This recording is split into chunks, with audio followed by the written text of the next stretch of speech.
ചെട്ടികുളങ്ങര ഗ്രാമപഞ്ചായത്ത് 1-ാം വാർഡ് ഗ്രാമസഭാ യോഗം നടത്തി ബ്ലോക്ക് പഞ്ചായത്ത് അംഗം പി ദിവ്യ ഉദ്ഘാടനം ചെയ്തു.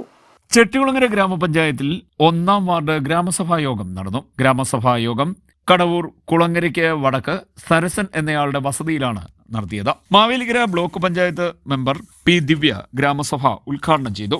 ചെട്ടികുളങ്ങര ഗ്രാമപഞ്ചായത്ത് വൈസ് പ്രസിഡന്റും വാർഡ് മെമ്പറുമായ ജി പുഷ്പരാജൻ അധ്യക്ഷത വഹിച്ചു. നമ്മുടെ കേരളത്തിലെ തന്നെ ഗ്രാമപഞ്ചായത്ത് മുനിസിപ്പാലിറ്റി കോർപ്പറേഷനിലെ ഏറ്റവും ആദ്യത്തെ ഗ്രാമസഭയാണ് ഇന്ന് നമ്മുടേത്.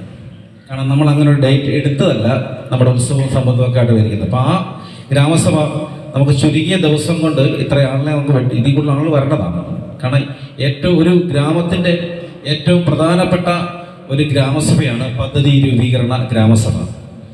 അത് എന്തോ എല്ലാവർക്കും അത് മനസ്സിലാകുന്നില്ല. കാരണം പിന്നീടുള്ള ഗ്രാമസഭ എന്ന് പറയുമ്പോഴത്തേക്ക് വ്യക്തിഗത ആനുകൂല്യം ഗ്രാമസഭ, അതിനകത്താണ് ആൾക്കാർ കൂടുതൽ വരുന്നത്. പക്ഷെ അതിനകത്ത് ഒരു കാര്യങ്ങളും ആർക്കും അങ്ങോട്ടും ഇങ്ങോട്ടും മാറ്റം ചെയ്യാനോ പെടാനോ ഒന്നും പറ്റത്തില്ല എന്നുള്ള കാര്യം വാസ്തവമായ കാര്യങ്ങളാണ്. 2026-27 വാർഷിക പദ്ധതി രൂപീകരണം മുൻ ഗ്രാമപഞ്ചായത്ത് അംഗവും ആശാ വർക്കറുമായ സോമവല്ലി സാഗർ അവതരിപ്പിച്ചു.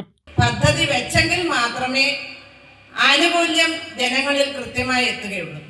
ആ കൃത്യത നടപ്പിലാക്കണമെന്നുണ്ടെങ്കിൽ പദ്ധതി രൂപീകരണമായിരിക്കണം മുൻതൂക്കം കൊടുക്കേണ്ടുന്നതും അതിനു വേണ്ടിയിട്ടായിരിക്കണം ചർച്ച ചെയ്യേണ്ടുന്നതും അതായിരിക്കണം നമ്മുടെ വാർഡിന്റെ വികസനത്തിന് വേണ്ടി നടപ്പിലാക്കേണ്ടുന്നത്.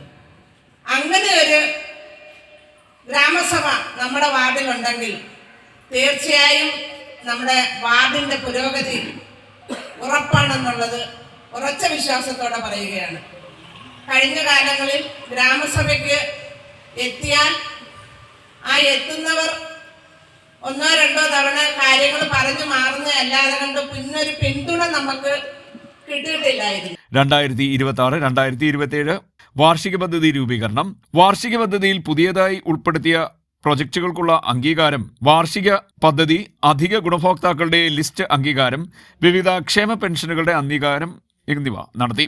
വികസന സമിതി ചെയർമാനായി ജയകുമാർ നമ്പിടയത്തിനെ തെരഞ്ഞെടുത്തു. ADS സെക്രട്ടറി സുശീല വിജയകുമാർ സ്വാഗതവും കോർഡിനേറ്റർ വിഷ്ണുപ്രിയ കൃതജ്ഞതയും പറഞ്ഞു. CDNet news Kayamkulam.